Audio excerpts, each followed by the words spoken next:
What's up guys, welcome back to the channel. It's your boy King again, back in the building again. And today we're going to round up the Reggae Boyz national football team international break. We're going to take a look at some details, some important details that you would have missed, some important facts and stats that you would have missed. So stay with me for that. Also, we're going to preview the weekend to come in the EPL while also giving some predictions. Stick around for that, people, and do remember to smash that like button. Do remember to leave a comment down in the comment section. And people, I'm this close to reaching 1,000 subscribers. So people, help me along my journey and push me over the line. So let's jump right into it. We'll see over the international break where Jamaica draw 0-0 with Cuba at home, and then went away to Honduras and beat them 2-1. But the important thing that everybody's talking about is our new style of play. So we see where we lost 0-0 to Cuba in the national stadium, and the result was very, very disappointing. However, the performance highlighted one thing. We kept 73% possession of the football. 73% possession, people. And yes, we had a lot of goal attempts. Yes, we had a lot of big chances missed. But importantly, that game showed us that we were moving towards controlling football game. And people, one thing we started doing in that game was control. And I thought a lot of that came from using a double pivot and going back to a number 10 system. So what's important is that game we saw was setting up with a double pivot in something that looks more like a 4-2-3-1 instead of what's on screen in a 4-4-2. If you take a look at the players' average position for this game, you see where Bobby Reed played as a number 10 and Jamal Lowe played more to the right. So it's more of a 4-2-3-1 with a 6 and an 8 and a 10. And what's surprising about this is that people are call it. Remember, I call it in my preview. I call it in terms of what we need to do with the players who we have to get more control. Remember, I talk about Klopp using a double pivot instead of a 6 because we're struggling to have an out-and-out number 6. Similar to this Liverpool team under Arne Slot that has moved away from their heavy metal football to be a more position-based, controlled footballing team.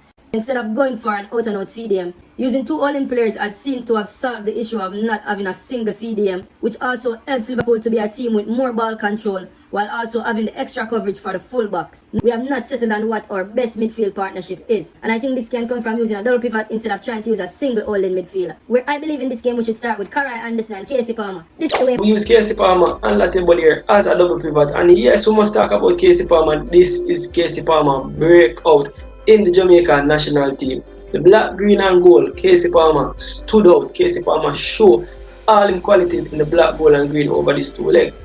But I genuinely believe that it's the fact that went to a double pivot. We used two central midfielders instead of depending on this one out and out number 6. And the fact that Casey Palmer really stepped up to the plate gave us some control. Yes, Latibodier is also in the midfield, and yes, Latibodier was tried and failed in previous times. But we have to give Latibodier the credit. We have to give him the credit for when he's playing against the lower teams. We know Latibodier, this man's a past World Cup winner at under 17 level with England. Yes, he's not so good on the turn, but what we saw in these games, he's going to do the easy things and keep it ticking over. So as much as it was a disappointing result, and even me myself was very emotional having attended the game, but having analyzed the game a lot and listening to a lot of people, this was the beginning of what we're moving towards. We're moving towards a more control type of ball game, people. And this is the new Jamaica, showing our identity, showing our system, showing our style of play, and it's all control. And this was very evident in the second game against Honduras that won 2-1. But if you take a look at the ball position and you say, well, how did we control this game and we had less possession of the ball? So now, people, there's two things. One, you can control the game off the ball, and I think we did a lot of that well. But what most importantly is that the way we started this game, the first 20 minutes, you could see that we dominated ball position of this game. We created the tempo of the game for what to come. So we set the tempo of the game, and it showed right here in the first half statistics where we had 44% overall.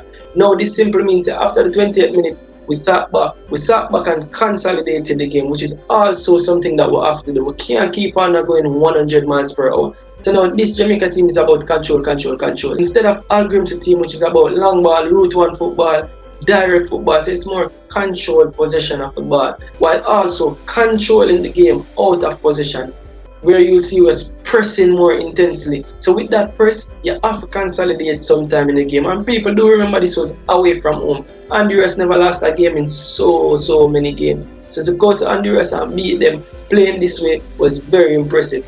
And yet, Mikel Antonio got the goal from the penalty spot to win this game, but Casey Palmer once more was the major shining light in this game. And again, if you take a look at the players' average position in this game, it look a lot more like a 4-2-3-1. Actually, what you see right here is Latin here is a clear number 6. Casey Palmer is a clear number 8. He's the one that has the license to go forward more. And clearly, you see Bobby Reid, our number 10, in that number 10 role, flanked by Demarai Gray. And in this game, it was Norman Campbell on the right flank with Mikel Antonio up top. And as I said, moving towards this system, people, gives us a lot more control of the game, gives us a lot more balance, and it also complements the players and the strengths that we have. So all in all, people rank that very, very pretty draw and that not so handsome victory. I will give Jamaica 7 out of 10 for this international break. So onwards and upwards we go, Jamaica. Now over to the Premier League, I'm predicting this weekend's Big 6 results. Now I'm predicting a 2-1 victory for Manchester United over Southampton. I'm also predicting Liverpool to beat Nottingham Forest 3-0. Manchester City will also beat Brentford 3-1. While Chelsea will go away and beat Bournemouth 2-0 on the road. While I'm predicting the game between Tottenham and Arsenal to draw 2-2. So there you have it, people. Do remember to smash that like button. Do remember to leave a comment down in the comment section. Until next time, it's your boy King. I'm out. Express my feelings, start my mind.